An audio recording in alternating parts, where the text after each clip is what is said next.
하나님 아버지 은혜와 사랑에 감사합니다. 오늘도 귀한 성도님들과 함께 주님의 은혜와 도우심 바라면서 함께 모여 예배합니다. 하나님께서 약속하신 말씀대로 우리의 심령을 새롭게 하여 주시고 우리의 심령이 물된 동산과 같이 변화되는 그런 귀한 축복의 시간 될 수 있도록 간섭하여 주시옵소서. 여호와가 너를 항상 인도하여 메마른 곳에서도 내 영혼을 만족하게 하며 내 뼈를 견고하게 하리니 너는 물된 동산 같겠고 물이 끊어지지 아니하는 샘 같을 것이라. 이 약속의 말씀 그대로 우리 귀한 성도님들의 삶이 하나님의 은혜 속에서, 하나님의 축복 속에서, 하나님의 위로와 격려 속에서 다루심을 경험하는 그런 특별한 시간 될 수 있도록 도와주시옵소서. 심령 깊숙한 곳에 있는 다 털어놓지 못하는 하나님을 향한 탄식과 하나님의 도움을 바라는 간절한 기도를 주님께서 들어주시고 각 심령과 가정에 주님께서 흡족한 담비 허락해 주시기를 간절히 소망합니다. 또한 아버지, 늘 모일 때마다 어떤 인간적인 생각이 아니라 하나님의 말씀이 우리를 이끌어 가시기를 다시 한번 소원하고 또 그렇게 기도합니다. 하나님의 말씀이 나누어질 때 하나님의 뜻이 우리 각자의 상황과 형편과 처지에 맞게 우리 가운데 조명되는 그런 은혜가 있게 하여 주시옵소서. 감사드리고 의탁드리며 주 예수 그리스도의 이름으로 기도합니다. 아멘. 네, 예배 자리에 오신 우리 귀한 성도님들 환영하고 축복합니다. 우리 앞뒤 좌우에 앉아 계신 분들과 이렇게 한번 축복하면 좋겠는데요. 기도 가운데 하나님 만나고 돌아갑시다. 이렇게 한번 인사할게요. 네, 좀 길게 했더니 네, 감사드리고요. 오늘도 이렇게 말씀 붙들고 또 예배하면서 또 주신 말씀을 따라서 또 기도할 때 하나님 주시는 충만한 은혜가 우리 한 성도 한 성도에게 임하는 그런 귀한 시간 될 줄로 믿습니다.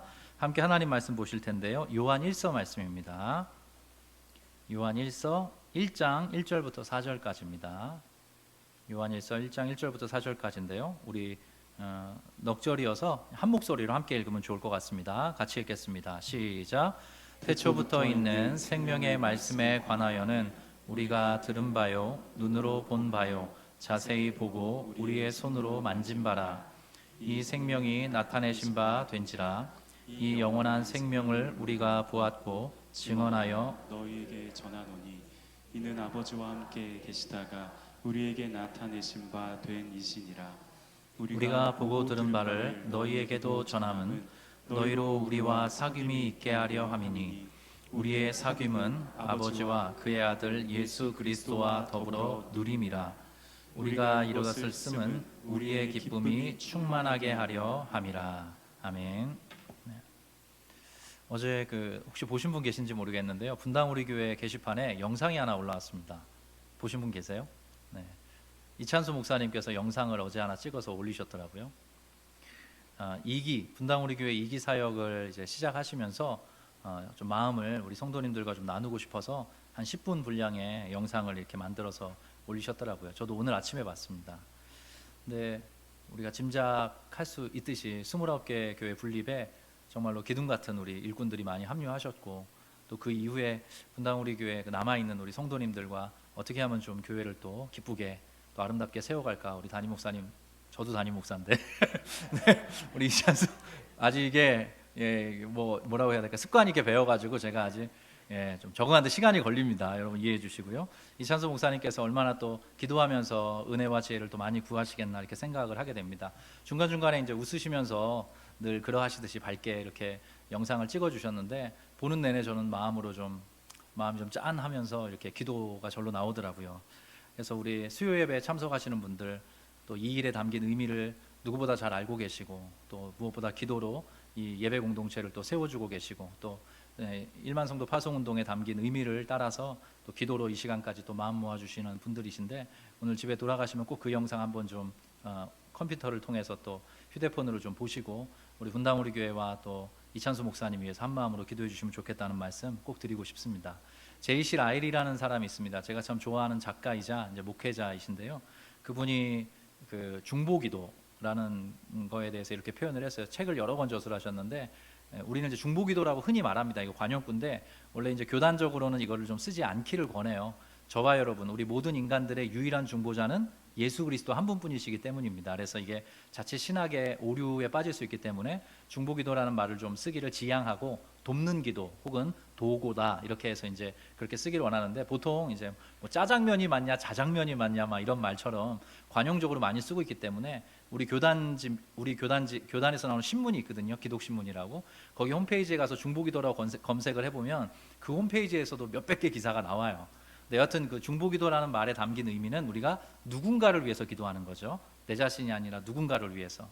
그러니까 기도라는 게 보통 제가 표현이 좀 조심스럽지만 여러분의 기도 생활이 좀 메마를 때를 생각을 해보면 다른 사람을 위한 기도가 거의 사라졌을 때 그때가 참 기도 생활이 퍽퍽합니다. 왜냐하면 자기 자신에게 있는 기도의 제목이라는 게 늘 사실 비슷해서 그것을 늘 이렇게 습관처럼 기도하긴 하지만 뭔가 이렇게 낯설게 또 뜨겁게 우리의 마음을 이렇게 불러일으키기는 퍽 어렵습니다.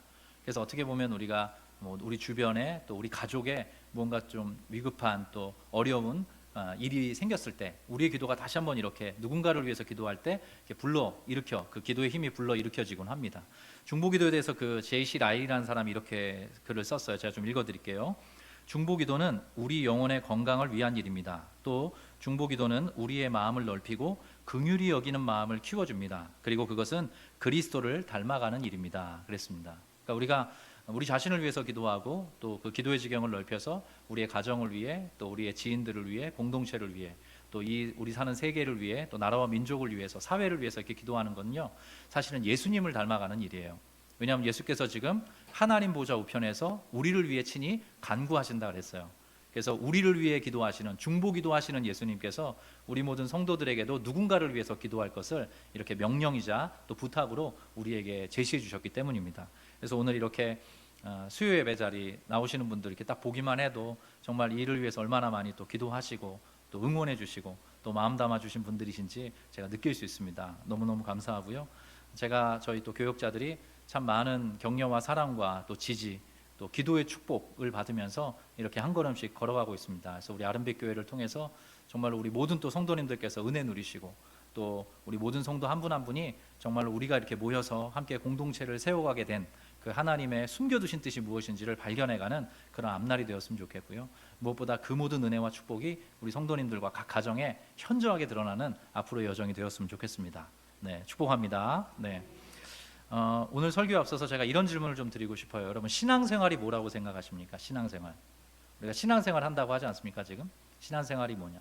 뭐 여러 가지 해석이 있을 수 있겠는데요. 또 여러 가지 정의가 있을 수 있겠는데 저는 오늘 설교를 준비하면서 이렇게 좀 정리해봤습니다. 예수 그리스도 안에서 하나님과 더불어 또 교회와 더불어 교제하는 삶이다. 이렇게 정리해 볼 수 있지 않나 싶어요. 예수 그리스도 안에서 하나님과 더불어 또 교회와 더불어 교제하며 살아가는 삶이다. 우리가 그래서 십자가를 이렇게 나무 두 개로 물론 예수님이 달려 돌아가신 형틀이긴 하지만 십자가가 상징하는 바를 늘 우리가 생각을 하지 않습니까? 위로는 이게 하나님과의 관계를 의미한다. 그래서 좀 더 깁니다. 좀 더 길게 이렇게 돼 있는 것 같아요. 그리고 옆으로는 사람과의 관계다. 십자가를 그렇게 해석하기도 합니다. 그래서 여튼 저는 여러 가지 신앙생활에 대한 뭐 해답이 있겠지만 또 정의가 있겠지만 예수 그리스도를 통해서 또 예수 그리스도 안에서 하나님과 더불어 또 교회와 더불어 교제하는 삶을 하나님께서 우리에게 제시하셨고 그 삶을 우리가 충실하게 살아갈 때 진짜 신앙생활 속에 감춰두신 하나님의 인생을 향한 놀라운 선물이 이것이구나 우리가 그걸 깨달으면서 정말 뜨겁게 또 행복하게 걸어갈 수 있지 않나 생각해 봅니다. 또 하나 하나님께서는 끊임없이 우리에게 어떤 관계적인 표현을 성경을 통해 이렇게 제시해 주고 계세요. 관계에 대한 거. 저와 여러분을 하나님의 백성이라 하기도 하고 하나님의 자녀라 하기도 합니다. 그렇죠? 근데 제가 오늘 여러분들과 좀 주의 깊게 먼저 살펴보고 싶은 표현이 하나 있는데요. 예수 그리스도께서는 저와 여러분을 그분의 친구로 부르십니다. 여러분 아멘이십니까? 저와 여러분은 하나님의 자녀, 하나님의 백성으로 부름받지만 예수 그리스도는 모든 하나님의 백성들에게 친구가 되어주시겠다 이렇게 말씀하셨어요. 그 본문을 살펴보면 좋겠는데요. 요한복음 15장입니다. 요한복음 15장 12절 띄워주실까요? 제가 읽을 테니까 눈으로 따라와 주십시오. 내 계명은 곧 내가 너희를 사랑한 것 같이 너희도 서로 사랑하라 하는 이것이니라. 사람이 친구를 위하여 자기 목숨을 버리면 이보다 더 큰 사랑이 없나니 너희는 내가 명하는 대로 행하면 곧 나의 친구라. 이제부터는 너희를 종이라 하지 아니하리니 종은 주인이 하는 것을 알지 못함이라. 여기를 같이 읽어볼까요? 시작. 너희를 친구라 하노니 내가 내 아버지께 들은 것을 다 너희에게 알게 하였습니다. 네, 잠깐 띄워주십시오. 너희를 뭐라 부르겠대요? 친구라 부르겠다고 지금 예수님이 말씀하십니다. 예전에는 종이었대요. 우리가 신을 섬기는 신이라는 존재가 있다면 우리는 신을 받드는 그저 수종자죠. 근데 예수님은 그걸 원하지 않으신다는 겁니다. 예수님이 원하시는 관계는 뭐냐면 예수 그리스도와 우리가 친구 관계로 맺어지는 것. 예수께서 그걸 지금 원하신다 그래요. 근데 성경이 말하는, 특별히 예수께서 말씀하시는 이 친구 관계는 세 가지 중요한 개념을 담고 있습니다. 세 가지. 첫 번째는 사랑의 관계로 맺어진다는 거예요. 이 가장 중요하겠죠. 예수님께서 원하시는 저와 여러분을 예수님의 친구로 부르신다, 친구라 부르겠다 하실 때는 예수님과 우리가 사랑의 관계로 맺어지는 것입니다. 그리고 두 번째는 사랑의 관계로 맺어지면 그냥 기분이 좋다, 뭐 행복하다 이런 차원이 아니라 친구 되시는, 우리의 또한 친구 되시는 예수님의 마음과 생각과 뜻을 알게 된다는 거예요. 여러분의 가장 가까운 친구는 여러분의 많은 걸 알고 계시죠. 그렇죠? 우리가 누군가와 친구가 되면 그 친구의 모든 삶의 스토리와 내용도 내가 알고 있고, 또 그가 어떤 방식으로 살아가는지도 알고 있고, 또 반대로 나에 대해서 그 친구가 또 많은 걸 알고 있습니다. 예수님께서 저와 여러분을 친구로 부르신다는 거에는 그 의미도 담겨 있는 거예요. 예수님이 원하시는 게 무언가, 예수님이 어떤 것을 바라고 이 땅 가운데 오셨는지, 또 예수 그리스도 안에서 하나님께서 궁극적으로 바라시는 게 무엇인지, 이런 모든 것들을 예수님의 친구로 부름받은 우리가 깨달아 알기를 원하신다는 거죠. 첫 번째는 사랑의 관계, 두 번째는 그분의 마음과 그분의 뜻을 아는 것, 그리고 세 번째가 중요한데요, 세 번째는 바로 그분과 늘 교제하며 살아간다는 겁니다. 여러분, 친구는 뭐죠? 지금도 자주, 지금도 종종, 지금도 뭐 뜨문뜨문 바쁘다 보니까 자주 만나지 못하여도 꾸준하게 교제를 하면서 이어가는 어떤 관계를 우리가 친구 관계다 이렇게 이야기하지 않습니까? 예수님도 마찬가지예요. 예수님께서 우리를 친구로 부르신다고 했을 때는 사랑의 관계, 그분의 뜻과 마음, 그리고 그것을 알고 무엇보다 그분과 더불어 친구처럼 교제하면서 살아가기를 기뻐한다는 거죠.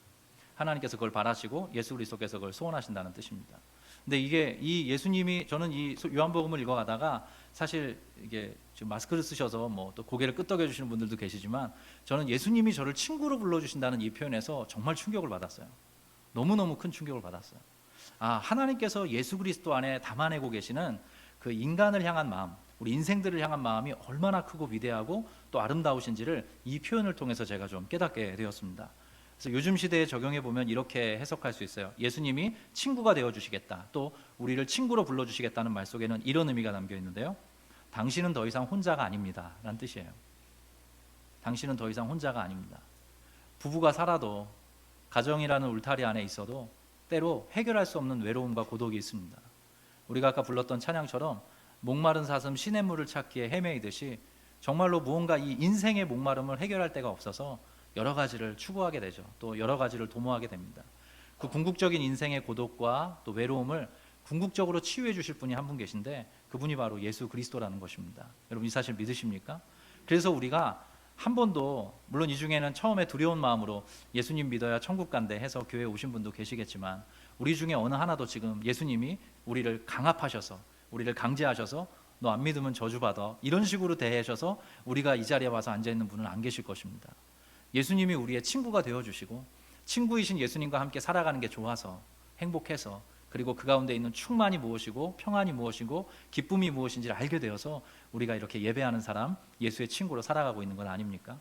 당신은 더 이상 혼자가 아니라는 것, 더 이상 예수 안에서 외로움이란 없다는 것, 우리가 이것을 터득해 가면서 걸어가는 거죠. 우리가 은혜를 받는다는 말에도 여러 가지 감정들이 숨어 있는데요, 그래서 우리가 은혜를 받는다, 은혜의 주인은 예수 그리스도이시죠. 우리가 다 그의 충만한 데서 받으니 은혜 위에 은혜로라, 이렇게 요한복음 1장에 나와요. 우리가 예수 그리스도 안에서 이제 은혜를 누리게 되는데, 저는 우리 귀한 성도님들께서 은혜 받으시고 특별히 은혜로 충만하시기를 빕니다. 근데 이유가 있습니다. 뭐냐면 우리가 은혜를 받을 때 비로소 타인을 불쌍히 여기고 타인을 품을 수 있는 잉여의 힘이 생기기 때문에 그렇습니다.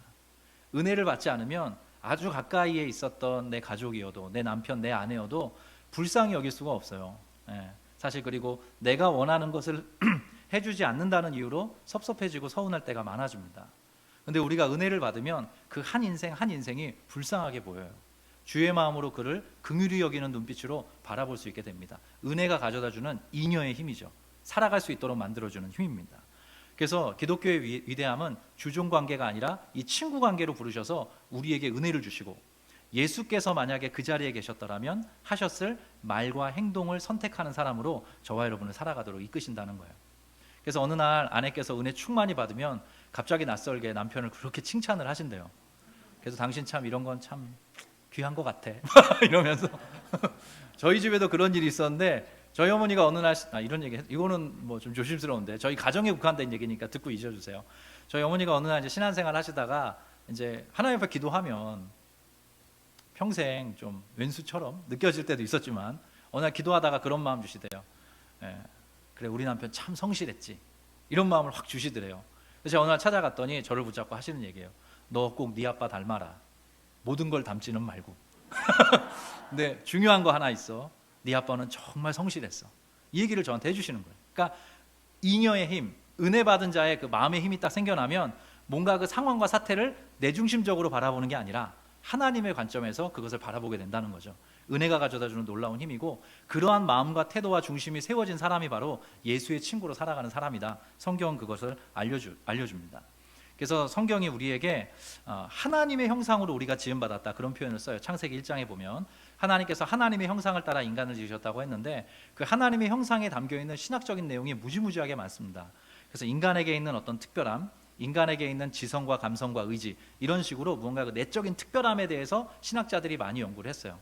근데 그 부분을 가만히 살펴보면 적어도 제가 믿기에 거기에 보면 하나님이 세상을 만드시고 인간을 만드신 다음에 가장 먼저 또한 구축하시는 게 뭐냐면 가정이라는 구조예요. 여러분 아시죠? 요한복음 2장에 보면 남편과 아내를 지으셔서 부부가 되게 하세요. 그러니까 하나님의 형상을 따라 지었다는 말 속에는 그런 어떤 인간 개인에게 있는 개체적인 어떤 지성, 감성, 의지, 어떤 탁월함, 뭐 창조력 이런 것뿐만 아니라 그런 것들을 포함해서 관계적 특성이 있다는 것입니다. 하나님의 형상이라는 것은 관계적인 특성을 갖고 있다는 거예요. 그래서 우리가 그 관계적이고 인격적인 특성을 우리 모든 인간들이 갖고 있어요. 그래서 위로는 하나님과 소통할 수 있고 옆으로는 영혼들과 소통하면서 교제하면서 살아갈 수 있는 이게 특권이자 의무가 있는 것이죠. 그래서 이것들이 건강하게 예수 그리스도 안에서 이렇게 형성된 사람은 진짜 한 번밖에 없는 우리의 삶을 행복하고 아름답게 건강하게 살아갈 수 있는 힘과 용기 그리고 소망을 얻게 되는 거죠. 제가 처음 하나님을 뜨겁게 만나고 나서 제 마음과 제 영혼을 많이 치유해 주신 하나님의 방법이 있었는데 그게 찬양이었습니다. 제가 우리 성도님들에게도 한 분 한 분 여기 또 성가대로 봉상하시고 또 찬양팀 인도도 하시고 오늘도 우리 귀한 우리 자매님들 또 같이 집사님들 이렇게 나오셔서 함께 찬양해 주셨는데 제가 인생 찬양이 어떤 건지 꼭 여쭤보곤 해요. 근데 제 인생에도 하나님이 때마다 시마다 그 곡조가 담긴 기도라고 하잖아요, 찬양이. 근데 그런 찬양을 참 많이 주셨어요. 근데 제가 오늘 말씀드렸더니 하나님과의 교제 혹은 예수 그리스도께서 우리를 친구로 삼으신다 이런 표현이 잘 담겨 있는 찬송가가 하나 있더라고요. 옛날 찬송가 499장인데 혹시 아세요? 옛날 찬송가 499장. 네, 가끔 이런 걸 해야 이제 목사의 권위가 옛날 성경 옛날 찬송가 499장이 저 장미꽃 위에 있으리라는 찬송이에요. 근데 그게 지금은 442장 그렇게 돼 있더라고요. 1절의 가사가 그렇죠. 사실 후렴이 너무 좋은데 제가 한번 1절만 불러볼게요. 저 장미꽃 위에 있을 아직 맺혀 있는 그때에 귀에 은은히 소리 들리니 주 음성 분명하다. 우리 한번 같이 할까요? 주님 나와 동행을 하면서 나를 친구 삼으셨네. 우리 서로 받은 그 기쁨은 알 사람이 없도다. 할렐루야. 예, 저와 여러분이 이런 자리로 부름 받았습니다. 저는 그래서 저도 외로웠어요. 그리고 여러 가지 마음에 채워지지 않았던 빈 구멍들이 있었거든요. 근데 예수님을 만나고 요한복음을 읽게 되고 하나님의 말씀을 외우고 그걸 두고 기도하게 되고 특별히 하나님을 향한 그런 많은 찬양의 고백들을 통해서 제 마음이 많이 채워지는 그런 느낌을 받았습니다. 제가 옛날엔 좀 우울하고 사나웠어요. 안 믿으시겠지만. 그리고 제 느낌에 훨씬 더 날이 서 있었다 그러나요? 사람이 좀 예민하고 날이 서 있었어요. 조그만한 자국에도 막 파르르. 지금도 물론 그런 혈기가 여전히 죄 속에 내 마음 속에 남아 있지만, 근데 하나님이 정말 많이 그 시간 속에서 많이 다루어 주신 것 같아요. 이유가 이것이더라고요. 예수께서 저의 친구가 되어주셔서 그게 가능했던 것 같아요. 예수께서 친구가 되어주셔서 저의 모든 삶의 스토리를 이해해 주시고 또 그 모든 마음의 응어리들을 받아주시고 그 모든 것들을 사랑으로 덮어주시고 때로는 먼저 오셔서 말 걸어주시고 때로는 기다려주시고 때로는 도와주시고 때로는 격려해주시고 때로는 위로해주시고 때로는 용기를 주셔서 제가 오늘까지 올 수 있게 되었습니다. 우리 성도님들에게도 과히 다르지 않은 그런 인생의 스토리가 있으리라 생각합니다. 혹 지금 이 코로나 와중에 또 여러 가지 방식으로 여러분의 삶이 좀 팍팍해져 있다면 다시 한번 친구 되어주시겠다 말씀하시는 예수의 초청에 아멘으로 반응하시는 귀한 성도 되시기를 주의 이름으로 축복합니다. 그때 잃어버렸던 교제가 다시 한번 탄탄하게 회복되면서 살아갈 잉여의 힘이 우리 귀한 성도님들에게 주어지게 될 것입니다.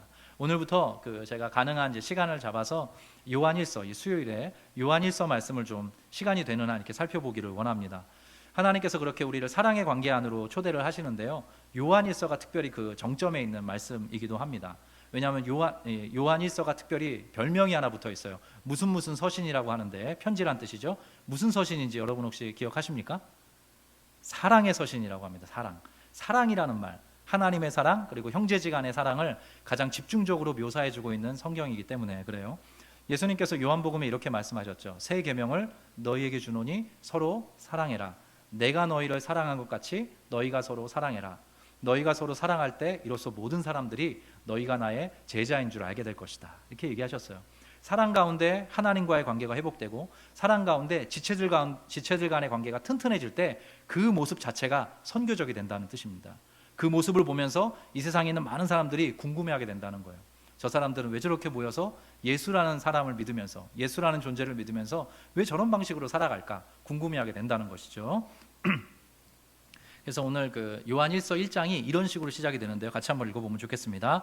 요한일서 1장 1절인데요. 한 목소리로 읽겠습니다. 시작. 태초부터 있는 생명의 말씀에 관하여는 우리가 들은 바요 눈으로 본 바요 자세히 보고 우리의 손으로 만진 바라. 잠깐 띄워주십시오. 자, 어떤 단어로 시작이 되죠? 태초라는 말로 시작이 됩니다. 태초부터 있는 생명의 말씀에 관하여는 이렇게 쓰고 있어요. 자, 잠깐 내려주시고요. 이게 요한복음과 시작이 비슷합니다. 요한복음 1장은 이렇게 시작해요. 태초에 말씀이 계시니라 이렇게 시작을 해요. 근데 오늘 보면 태초부터 있는 생명의 말씀에 관하여는 이렇게 같은 저자이기 때문에 비슷한 방식으로 그 연속선상에서 이렇게 서신서를 열어가고 있는 것이죠. 근데 요한복음에는 태초에 말씀이 계시니라 하면서 예수의 신성을 좀 부각해요. 그가 태초에 하나님과 함께 계셨고 만물이 그로 말미암아 지은 바 되었다. 이렇게 태초에 이 세상을 지으실 때 천지창조 사역에 함께 하셨던 아들 하나님에 대해서 이렇게 이야기를 하는데 오늘 앞으로 요한일서 곳곳에는 예수님의 인성에 대한 강조가 조금 더 도드라집니다. 그래서 어떻게 진행되냐면 제가 한 번 더 읽어드릴게요. 태초부터 있는 생명의 말씀에 관하여는 우리가 들은 바요 눈으로 본 바요 자세히 보고 우리의 손으로 만진 바라 이렇게 이야기를 하고 있어요. 예수께서 이 땅 가운데 오셔서 우리 가운데 거니셨다 그 뜻이에요. 그래서 우리가 그것을 받고 그것을 우리가 만져도 봤다 이렇게 사도 요한이 그렇게 증언하고 있는 것이죠. 그래서 요한일서 전체는 요한복음과 역시 궤를 같이 해서 생명에 대한 강조가 뒤따르고 있습니다. 여러분 사도들 중에 별명이 붙어 있어요. 별명.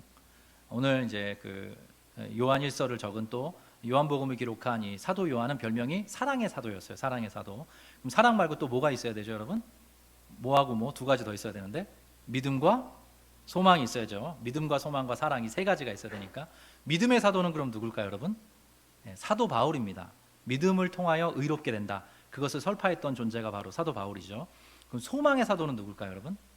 네, 사도 베드로입니다. 사도 베드로. 그래서 베드로 전서를 쭉 읽어보면 산 소망 되신 예수님에 대한 강조가 많이 나와요. 그래서 신약 성경의 서신도 이렇게 그냥 드러나 있는 게 아니라 우리에게 믿음이 무엇이고 우리에게 사랑이 무엇이고 우리에게 소망이 무엇인지를 잘 알려주는 그런 개개인마다 특별한 그런 저자들을 하나님이 두셔서 성경을 기록하게 하셨어요. 그래서 사도 요한은 특별히 요한복음에 보면 예수님이 사랑하시는 그 제자 이렇게 표현되기도 하고 사랑에 대한 강조를 참 많이 합니다. 근데 제가 이렇게 말씀드린 이유는 이 사도 요한이 강조했던 게 사랑만이 아니에요. 바로 생명입니다. 생명. 예수 그리스도가 생명이시고 예수 그리스도 안에 갖춰져 있던 생명이 모든 하나님을 믿는 사람들에게 주어진다. 이것을 끊임없이 복음서를 통해 또 이 요한의 서신을 통해서 우리에게 알려주고 있어요. 다시 한번 말씀드립니다. 여러분 예수를 믿으면 사는 것 같이 살게 돼요. 여러분 이 사실 믿으십니까? 예수를 믿어야 사는 것처럼 살게 돼요. 그래서 어떤 목사님이 한국 교회의 지금의 비참함에 대해서 이렇게 이야기하셨어요. 예수 믿는 맛을 잃어버렸다. 예수 믿는 맛을 너무 제도화되고 딱딱해지고 또 유교적인 여러 가지 문화 속에 이게 뒤엉키면서 진짜 예수 믿고 자유함으로 기쁨으로 충만함으로 살아가는 그 맛을 우리 한국 교회가 많이 상실한 것 같다. 이런 이야기를 하시더라고요. 저도 너무 마음이 아프고 다시 한번 우리 아름빛 교회가 그런 예수와 더불어 예수와 친구처럼 지내는 성도들의 공동체로 우뚝 세워지는 은혜가 있었으면 좋겠습니다. 그래서 이 생명력이라는 게 매우 사도 요한의 서신에서 강조되는데요.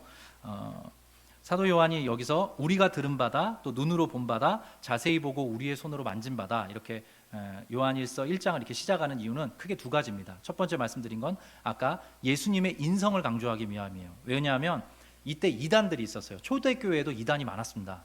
아마 한 번씩 들어보셨을 텐데 그때 이런 이단이 있었어요. 가현설이라는 말이 있었어요. 가현설. 뭐냐면 예수가 인간이긴 인간인데 하나님은 아니야. 이렇게 이야기하는 이단이에요.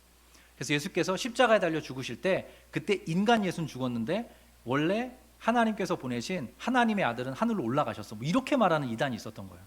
여러분 중요한 사실입니다. 우리 예수께서는 완전한 하나님이시면서 완전한 인간으로 십자가에 달려 죽으신 것입니다. 여러분 이 사실 믿으시죠? 완전한 인간이시요 완전한 하나님으로서 이 땅에 오셨고 십자가에 달려 죽으신 거예요. 우리는 예수님의 신성과 인성을 모두 다 시인하는 그것을 믿음으로 고백하는 사람들입니다. 그래서 이것에 대한 강조를 위해서 예수님의 인성을 이렇게 드러내주고 있고요. 두 번째는 내가 예수님을 봤어. 또 우리가 예수님과 함께 그 당시를 거닐었어. 이렇게 이야기를 하면 이 서신의 권위가 조금 올라가기 때문에 이렇게 사도 요한이 글을 시작을 합니다. 여기 아까 시작할 때 태초부터라고 이제 시작이 됐는데 성경에서 말하는 태초는 두 가지 의미를 갖고 있어요. 첫 번째 의미는 이 세상이 지어질 때 창세기 1장이죠. 태초에 하나님이 천지를 창조하시니라 이렇게 시작하고 있는데 이 세상을 열어젖히는 그 순간을 태초라고 말을 합니다. 세상이 시작되는 시점이죠. 그리고 두 번째 태초는 뭐냐면 이 세상이 있기 전 하나님만 존재한다는 표현도 적절하진 않습니다. 이게 인간에게나 해당되는 거라 하나님이 영원토록 계시는 그때를 태초라고 말하기도 해요. 오늘 요한일서 1장이 말하는 태초는 그때를 이야기합니다. 영원하신 하나님께서 태초에 삼위 하나님으로 존재하셨다는 그 이야기를 하고 있는 거예요. 2절이 자연스럽게 이렇게 이어져요. 요한일서 1장 2절인데요. 제가 읽겠습니다. 시작이 이렇습니다. 이 생명이 나타내신 바 된지라. 태초에 영원히 함께 하셨던 그 삼위 하나님 중에 아들 하나님 예수 그리스도께서 이 생명이 나타내신 바 된지라 이렇게 시작을 하고요. 같이 읽겠습니다. 시작.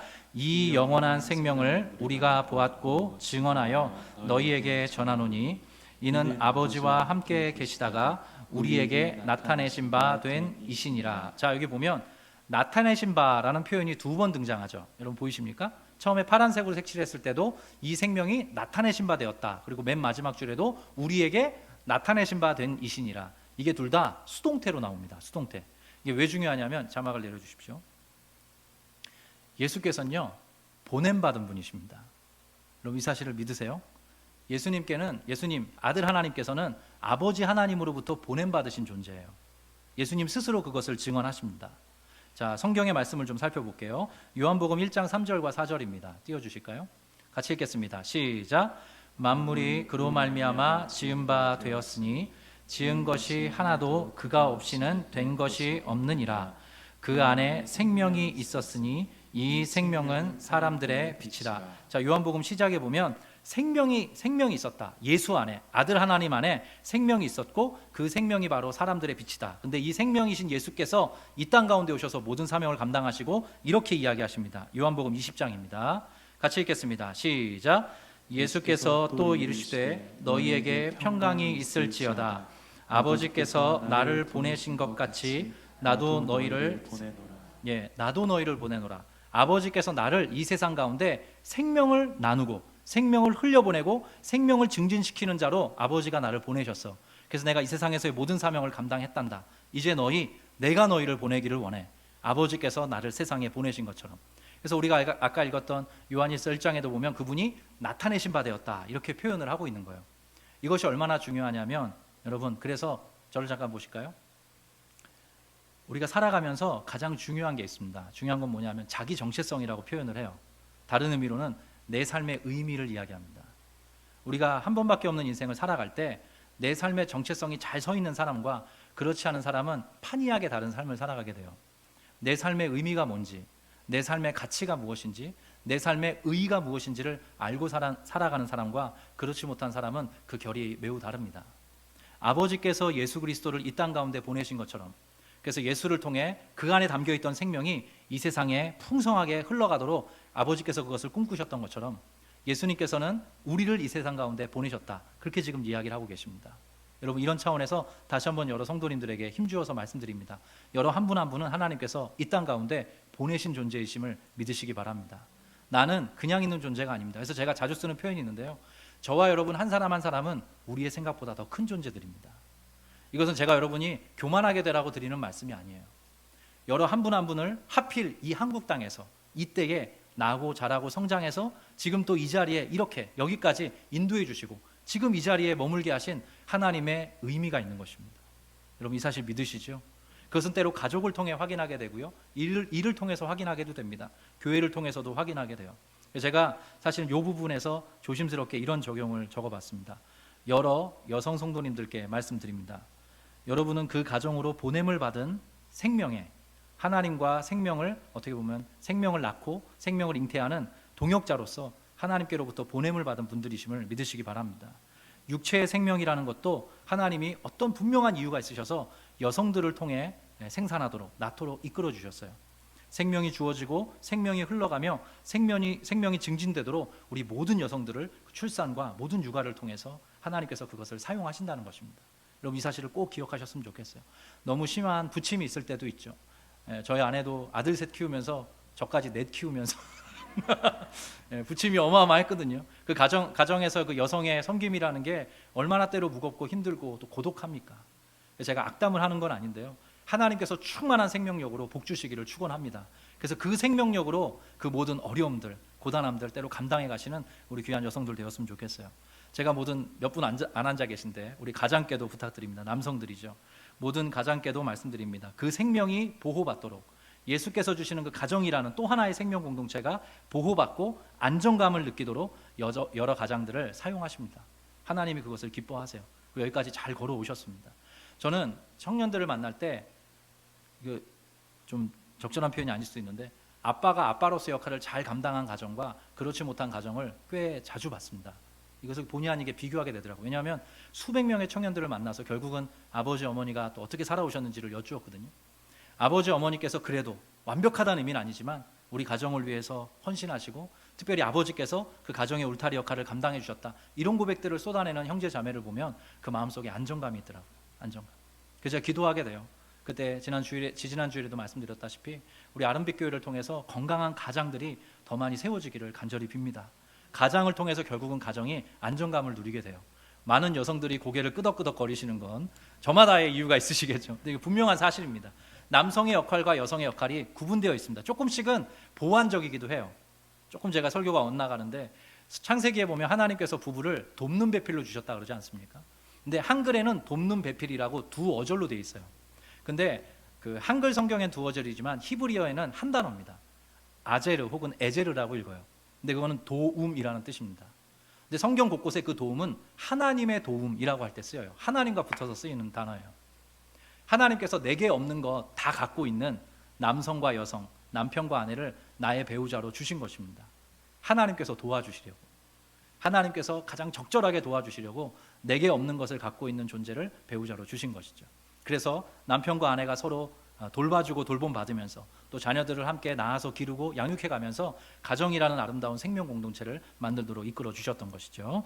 자, 그래서 이런 생명에 대한 하나님의 강조, 하나님의 말씀이 등장하고요. 그 생명이 어떻게 이어지는지 요한일서 1장 3절, 생명이라는 단어 소개해드렸고 두 번째 보겠습니다. 요한일서 1장 3절 같이 읽을게요. 시작. 우리가 보고 들은 바를 너희에게도 전함은 너희로 우리와 사귐이 있게 하려 함이니 우리의 사귐은 아버지와 그의 아들 예수 그리스도와 더불어 누림이라. 잠깐 띄워주십시오. 여기에 보면 어떤 단어가 두 번 반복되죠? 사귐이라는 단어입니다. 여러분 눈이 가세요? 사귐이라는. 제가 한번 더 읽어볼게요. 우리가 보고 들은 바, 지금 사도 요한이 말하는 겁니다. 우리가 보고 들은 바를 지금 너희에게도 전한다. 이유가 있는데 너희로 우리와 더불어 사귐이 있게 하려 함이니 우리의 사귐이라는 건 아버지와 그의 아들 예수 그리스도와 더불어 누리는 것이다. 이렇게 이야기를 해줍니다. 내려주시겠습니까? 여기 한글 성경에 보면 우리 주 예수 그리스도, 그의 아들 예수 그리스도와 더불어 누림이라 그랬는데, 누림이라는 말은 원래 그 원어상 없습니다. 네, 개역개정 성경에서 이걸 만들어서 포함시켰는데 번역이 퍽 아름답게 잘 된 것 같아요. 사실은 하나님과 더불어 사귄다, 또 하나님 안에서 우리가 사귀게 된 사람들과 함께 공동체를 지금 누리고 있는 것 아닙니까? 그러니까 신앙생활이라는 건 아까 말씀드린 것처럼 하나님과 먼저 관계를 맺고 하나님과 관계를 맺은 또 다른 사람들과 더불어 관계를 맺으면서 살아가는 것이 그게 교회이고 신앙생활인데요. 여기에 보면 그 사귐이라는 말이 코이노니아, 한번 따라해 볼까요? 코이노니아.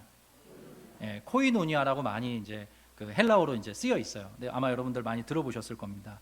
근데 이 사귐이라는 말을 한글 사전에서 찾아보면 서로 얼굴을 익히고 가깝게 지내는 걸 사귀다 이렇게 이야기를 해요. 사귄다는 거는 서로 얼굴을 익히고 가깝게 지내는 걸 이제 사귄다라고 하는데, 우리 신앙 공동체, 특별히 이 생명 공동체, 교회에서 경험하는 사귐은 조금 다릅니다. 인간적인 친교나 교제의 차원을 넘어서서 영적인 공감대를 형성하는 것이에요. 영적인 공감대. 그러니까 우리가 만나서 뭐 다락방을 하든 335 봉사보소에서 만나서 교제를 하든, 또 그것이 아니어도 서로 얼굴이 좀 낯익어 가고 함께 교제하게 되었을 때 우리에게 공통된 관심사와 공통된 목적이 있습니다. 이것이 세상의 교제와 우리의 교제가 다른 것이에요. 우리의 공통된 관심사, 공통된 목적은 무엇이냐면 하나님의 뜻입니다. 하나님의 뜻. 하나님의 뜻이 우리 각자에게 임하여서 우리가 이만큼 사람다운 사람으로 살게 되었습니다. 죄인에서 건진받아 의인이 되었죠. 그리고 이제 그렇게 살아가게 된 우리가 어떻게 하면 하나님의 뜻을 받들어서 우리 각자의 삶의 그 현장에서, 각자의 삶의 여정 속에 하나님의 사람으로 살아갈 것인가, 그 마음과 뜻, 그 생각을 나누는 것이 바로 신앙의 공동체라는 것이죠. 하나님께서 그 자리로 우리를 부르기를 기뻐하십니다. 네. 그래서 신앙인은 결코 혼자 있을 수 없는 존재이기도 해요. 여러분 이 사실 믿으시죠? 그래서 많은 우리 성도님들을 만나서 말씀을 나누고 또 신방을 하다 보면 신앙이 확 성장할 때 꼭 옆에 누가 있었어요. 신기하지 않습니까? 나 혼자 신앙적 열심을 갖고 신앙생활에 뜨겁게 헌신하면 될 것 같지만 안 됩니다. 안 되고, 하나님이 특별히 만나게 해주신 그분, 이웃집, 아랫집, 뭐 아이의 친구, 아이의 친구의 엄마, 뭐 이런 식으로 해서 하나님이 특별한 방식으로 누군가를 만나게 하셔서 그 교제 안에서 신앙이 형성하도록 이끄신다는 거죠. 그래서 하나님과의 교제와도 하나님과의 교제가 충만해지기를 바라시지만 동시에 문 영혼들과의 교제도 충만해지기를 하나님께서 기뻐하십니다. 이것을 나누기가 퍽 어렵습니다. 사도행전에는 이런 말씀이 나와요. 같이 한번 읽어보겠습니다. 유명한 말씀이죠. 시작. 그들이 사도의 가르침을 받아 서로 교제하고 떡을 떼며 오로지 기도하기를 힘쓰니라. 잠깐 띄워주십시오. 초대교회의 그 부흥의 모습인데요. 그들이, 초대교회 성도들이 사도의 가르침을 받아 서로 무엇했다 그래요? 교제하고. 이게 오늘 우리가 읽었던 말씀에 나오는 사귐입니다. 같은 단어예요. 코이노니아라고 씁니다. 떡을 떼면서, 잘 먹었다 그래요. 떡을 떼며 오로지 기도하기를 힘쓰니라. 자, 여기에 보면 말씀과 기도와 교제와 식사가 나옵니다. 이 네 가지. 근데 떡을 뗀다는 말은 성찬을 의미하기도 해요. 다시요. 교회에서 모여서 무엇을 했는가 봤더니 가르침을 받고 서로 사귀었고 하나님의 뜻이 무엇인지를 서로 나누었고, 그리고 성찬을 했고 또 식사교제를 했고, 그리고 기도하기를 힘썼다. 그러니까 우리가 성도가 만나서 서로 기쁨으로 교제하면서 동시에 하나님의 뜻이 무엇인지를 묻는 그런 만남들을 교회에서 이어갔다라는 뜻이죠. 우리 성도님들, 예수님께서 마지막으로 하신 기도가 있어요. 예수님께서 이 땅에 머무시다가 마지막으로 아버지 하나님께 올려드렸던 기도가 있는데요. 그래서 우리 신학자들이 그것을 예수님의 제사장적인, 대제사장적인 중보기도다 이렇게 이야기를 하는데요. 요한복음 17장 말씀입니다. 같이 한번 읽어보겠습니다. 시작. 나는 세상에 더 있지 아니하오나 그들은 세상에 있사옵고 나는 아버지께로 가옵나니 거룩하신 아버지여, 내게 주신 아버지의 이름으로 그들을 보존하사 우리와 같이 그들도 하나가 되게 하옵소서. 자, 여기 보면 예수님의 마지막 기도가 뭐예요? 아버지 하나님과 예수 그리스도께서 하나인 것처럼 그들도 다 하나가 되게 하여 주시옵소서. 그렇게 지금 기도하고 계세요. 그래서 저와 여러분이 좋은 신앙의 공동체 안에서, 우리 아름빛 교회가 그렇게 되기를 원하는데요, 좋은 신앙의 공동체 안에서 복된 사람들과 만나서 가르침을 받고 기도하면서 서로 교제하고 함께 떡을 떼는 것은 대단히 유의미한 일입니다. 어떤 의미에서 그러냐면 예수님의 소원을 이루어드린 일이기도 해요. 네, 여러분 이 사실 믿으십니까? 그래서 한 분 한 분의 삶에 하나님이 주신 이 교제의 풍성함이 있기를 원합니다. 하나님과의 교제, 무지체들과의 교제. 여기서 나타나는 결정적인 그 결론이 하나 있어요. 요한일서 1장 4절로 좀 넘어가면 좋겠는데요. 요한일서 1장 4절, 우리 자막을 좀 띄워줄 수 있나요? 같이 한번 읽어보겠습니다. 시작. 우리가 이것을 쓰면 우리의 기쁨이 충만하게 하려 함이라. 예, 잠깐 띄워주십시오. 사도 요한이 지금 이 글을 쓰고 있는 것은 이것을 쓰면 우리의 무엇이 충만하게 하기 위함이라? 기쁨입니다. 기쁨. 그래서 예수께서 주시는, 하나님께서 주시는 생명과 그로 인한 공동체적인 교제가 풍성할 때 우리 모든 성도들에게 주어지는 효과가 하나 있는데 그것은 바로 기쁨이 찾아온다는 거예요. 여러분, 이 기쁨 여러분의 것 되시기를 주의 이름으로 축원합니다. 이번 주가 이제 다락방 교제를 시작하는 날이기도 해요. 새로 오신, 우리 새롭게 아름빛 교회에 등록하신 많은 분들께서 또 다락방에 합류하셨습니다. 순장님들이 세워졌고 다락방 안에서 이렇게 공동체의 교제가 원활하게 원만하게 이루어지기를 바라는데요. 그 안에서 하나님 주시는 생명이 흘러가기를 원하고 서로가 서로 교제하는 중에 하나님의 뜻을 발견하기를 또한 소원하는데 무엇보다 기쁨이 깃들기를 주의 이름으로 축복합니다. 여러분, 그래서 하나님이 주신 이 기쁨이라는 정서가 매우 중요합니다. 제가 이 말씀만 한 번 더 설명을 드릴게요. 기쁨이라는 말은 성경에서 헬라어로 이렇게 쓰입니다. 한번 따라할까요? 카라. 예, 카라라고 합니다. 카라. 이게 옛날에 걸그룹이 이름으로 썼더라고요. 카라라고 하는데 기쁨이라는 뜻이에요. 근데 이 기쁨이 얼마나 중요하냐면 생명을 가진 자가 반드시 나타내 보이는 어떤 반응이에요. 여러분, 누가 제일 기뻐하냐면 아이들이 기뻐합니다. 아이들이 제일 많이 웃어요. 하루에 300번 넘게 웃는다고 제가 한번 말씀드렸던 기억이 있습니다. 생명을 가진 자이기 때문에 기쁨이 있는 것이죠. 성경은 이렇게 기쁨에 대해서 이야기하는데 시편 4편의 말씀입니다. 같이 한번 읽어보겠습니다. 시작. 주께서 내 마음에 두신 기쁨은 그들의 곡식과 새 포도주가 풍성할 때보다 더하니이다. 자, 주께서 우리 마음에 기쁨을 두신다, 그렇게 이야기를 하세요. 그리고 그것은 세상 사람들의 곡식과 새 포도주가 풍성할 때보다, 환경과 조건이 부여할 때보다 더 충만한 기쁨이다라는 거죠. 주님께서 우리 마음에 주시는 생명의 기쁨, 교제의 기쁨인 것입니다.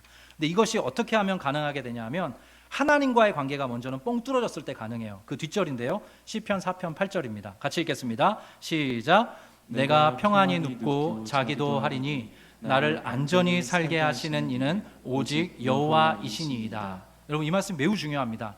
나의 삶에 궁극적인 평안을 주시는 분이 하나님이시구나, 이걸 알게 된 다음에 마음속에 기쁨이 함께 찾아오는 것이죠. 성경에 보면 기쁨과 평안이 같이 등장하는 본문이 참 많이 나와요. 우리 귀한 성도님들과 성도님들의 각 가정에, 또 우리 공동체 안에 이 평안과 기쁨, 또 생명과 교제가 풍성할 수 있게 되기를 원합니다.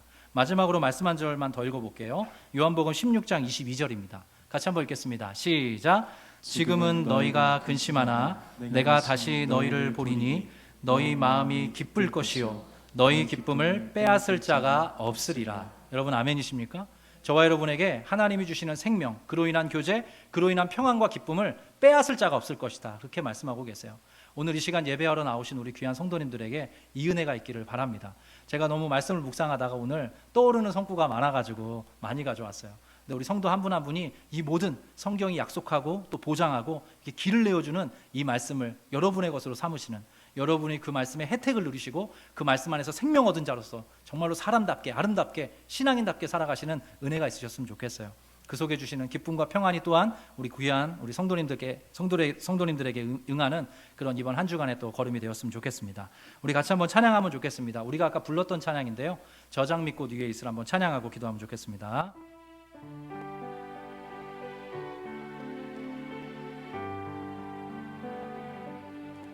저장 믿고 뒤에 있을 아직 맺혀 있는 그때에 귀에 흐르니 소리 들리니 주음성 분명하다.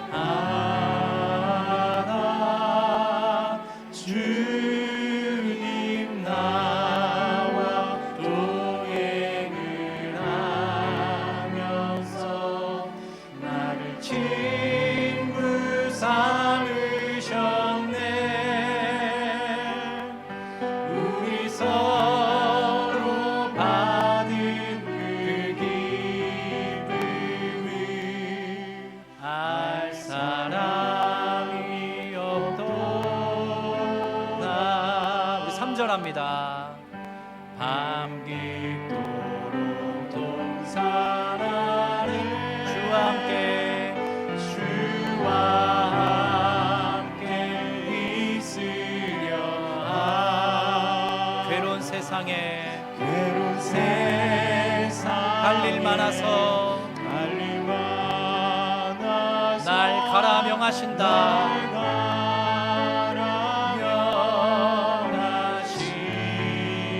명하신다. 주님 나와 동행을 하면서 나를 친구 삼으셨네. 우리 서로 받은 그 기쁨을 알 사람이 없도다. 우리 같이 한번 기도하기 원합니다. 기도하실 때 예수님께서 저와 여러분을 친구로 부르셨습니다. 예수께서 생명을 주시고 아버지 하나님께서 예수와 교제하듯이 우리를 그 영원한 하늘의 교제로 불러주셨습니다. 내 옆에 앉아있는 그 사람은 나와 함께 그 생명을 누리는 자로서 교제에 참여한 성도입니다. 우리가 함께 생명을 누리고 교제 가운데 참여하게 될 때 우리 가운데는 기쁨이 임할 것입니다. 성경은 언제나 이 자리로 초대하고 우리가 그 자리에 머물게 될 때 진짜 사람다운 사람, 하나님께서 원래 꿈꾸셨던 그 아름다운 사람으로 살아갈 수 있게 된다 이야기해주고 계십니다. 우리 각자의 삶을 들여다보면서 하나님 앞에 우리의 삶을 의탁하고 여러분 개인을 위해, 가정을 위해, 또 우리 교회를 위해서 한번 기도하면 좋겠습니다. 나와 우리 가정과 우리가 함께하는 이 교회가 정말로 예수께서 주시는 그 생명과 교제의 풍성함과 그로 인한 기쁨이 충만한 그런 우리의 삶이 될 수 있도록, 그런 내 자신, 우리의 가족 구성원들, 또 우리 사랑하는 교회가 될 수 있게 해달라고 우리의 삶을 하나님 앞에 올려드리면서 같이 한번 기도하겠습니다. 함께 기도하겠습니다. 하나님 아버지, 은혜와 사랑에 감사합니다. 들어봐주셔서 감사합니다. 아버지, 오늘 이 시간 주님 앞에 나와서 예배합니다. 하나님께서 주시는 이 놀라운 생명과 풍성으로서의 삶을 우리 귀한 성도들과 함께 누리면서 걸어가기 원합니다. 예수께서 이 땅 가운데 생명을 주셨고 그 생명이 그리스도 안에서 나타난 바 되었습니다. 성령께서 우리 한 사람 한 사람의 인생 가운데 찾아가 주셔서 그 생명을 불어넣어 주셨고 우리는 이제 하나님의 사람, 하나님의 자녀, 예수 그리스도의 친구로 살아가게 되었습니다. 아버지, 그 생명을 맛보고 누리고 증진시키는데 예수께서 일평생 아버지께서 아버지 예수 그리스도를 통해서 그 일을 나타내 주신 것처럼 우리도 예수의 사람으로서 이 세상 가운데 보냄받은 존재임을 믿습니다. 하나님이여 간섭하여 주시고 하나님이 주신 은혜와 사랑과 자비를 충만하게 경험하면서 아버지, 우리가 한 걸음 한 걸음 떼어갈 수 있도록 주님 붙잡아 주시옵소서. 아버지, 우리 귀한 아내와의 삶이, 아버지 귀한 아버지 아들들과의 삶이, 우리 귀한 아버지 가정이 하나님이 주신 이 생명으로 충만하기 원합니다. 하나님이 주신 교제로 충만하기 원합니다. 하나님이 주신 은혜로 충만하기 원합니다. 그 끝에 하나님 주신 기쁨으로 또 아버지 영이 되는 귀한 가정 될 수 있도록 도와주시옵소서. 여러 가지로 힘들고 고난하고 지쳐있는 성원들에게 하나님이 주신 은혜의 힘이 부어지기를 간절히 바라고 소망합니다. 하늘의 생명이 경험되기를 원합니다. 아버지, 한 분 한 분의 삶이 하나님께서 주신 은혜와 충만함으로 교육되기를 다시 한번 간절히 소망합니다. 여러 가지 격해 쌓여있는 문제들이 있습니다. 하나님이 사랑하시는 자고 그대로 부르심을 받은 자들에게는 모든 것이 합력하여 선을 이루는 자 말씀이셨습니다. 우리 성도 한 분 한 분의 삶이 하나님의 그 아름다운 신이라 아침에 뜨기를 간절히 바라고 소망합니다. 너의 행사를 여호와께 맡기라. 그리하면 네가 경영하는 것이 반드시 이루어질 것이라 말씀하셨고 또 주셨던 말씀처럼 주께서 우리 마음에 두신 기쁨은 세상 사람들의 곡식과 새 포도주에 풍성할 때보다 더함이 니가 말씀하셨습니다. 기쁨을 잃어버리고 사는 사람들, 이교의 힘이 없어서 살아가기로 허덕허덕하는 사람들, 아버지 그 영혼들의 삶에 주님이 주신 은혜가 깃들기를 원하고 생명이 깃들기를 원하고 아버지 은혜가 부어지기를 원합니다. 기쁨이 찾아가기를 원합니다. 그로 인한 충만한 아버지 삶이 우리 가운데 경험되는 귀한 시간 될 수 있도록 함께하여 주시옵소서. 간섭하여 주시옵소서. 우리 한 번 더 기도하겠습니다. 한 번 더 기도하실 때 우리 두 가지만 제가 기도 제목을 드리겠습니다. 우리 한 가지, 제가 은혜에 대해서 이렇게 말씀드렸죠. 은혜는 우리가 살아갈 수 있도록 만들어주는 잉여의 힘이라 그랬습니다. 은혜가 정말 필요합니다. 은혜가 없으면 모든 것이 뻐걱뻐걱 소리가 납니다. 기계가 마찰음을 내듯이 그런 소리를 낼 수밖에 없어요. 하나님의 은혜가 부어져야 기름이 칠해지고 그리고 모든 것들이 부드럽게 돌아가게 됩니다. 은혜를 주시옵소서. 우리 가정에, 나의 심령에, 그래서 내게 맡겨주신 하나님이 나를 보내주신 그 자리에서 예수의 사람으로 살아갈 수 있도록, 섬김에 살아갈 수 있도록, 아내는 아내로서, 또 남편은 남편으로서, 또 우리 자녀라면 자녀로서 우리에 맡겨주신 그 자리에서 예수의 사람으로 살아갈 수 있도록 은혜를 달라고 기도하시고, 두 번째는 하나님 나에게 기쁨을 회복시켜 주시옵소서. 다른 어떤 것보다 하나님께서 주시겠다 말씀하시는 의와 평강과 희락이라 하셨는데 그 희락이 다시 한번 회복되기 원합니다. 여호와를 기뻐하라. 그가 내 마음의 소원을 너에게 이루어 주시리로다 말씀해 주셨습니다. 기쁨 회복되는 삶, 기쁨 회복되는 가정, 기쁨 회복되는 교회가 될 수 있도록 우리 두 가지 은혜를 주시옵소서, 기쁨을 회복시켜 주시옵소서라고 기도하고 하나님이 허락하시는 또 여러 가지 기도의 제목들을 두고 기도하신 후에 일어나도록 하겠습니다. 함께 기도하시겠습니다. 하나님 아버지 은혜와 사랑에 감사합니다. 다시 한번 구합니다. 우리 귀한 성도님들을 위해서 또 제 자신의 삶을 위해서 기도합니다. 하나님이 은혜를 불어넣어 주시옵소서. 살아갈 수 있도록 만들어주는 잉여의 힘이 우리 가운데 주어지기 원합니다. 하나님의 그리스도 예수를 통하여서 은혜를 우리 가운데 하게 주셨습니다. 그 은혜 붙들려서 살아가기 원합니다. 우리 아내를 바라볼 때, 우리 귀한 아이들을 바라볼 때, 양가의 부모님을 바라볼 때, 우리 귀한 교육자들을 바라볼 때, 우리 귀한 성도님들을 바라볼 때, 내가 마주하는 목회자로서의 삶을 아버지 바라볼 때, 그 모든 것들 가운데 주님이 은혜를 부어주셔서 은혜로 이끌림 받게 하여 주시고 은혜로 채워지게 하시고 은혜로 섬길 수 있도록 주님을 잡아주셔서 하나님께서 주시는 힘으로 봉사하라고 말씀하셨사오니 하나님이 주시는 은혜의 힘으로 봉사하는 아버지 그런 사람이 될 수 있도록 주님을 잡아주시옵시고 하늘을 향하여 사이들을 향하여 양가의 부모님과 아버지 마주하는 모든 영혼들을 향하여서 그 마음을 아버지 옮겨갈 수 있도록 주님을 잡아주시옵소서.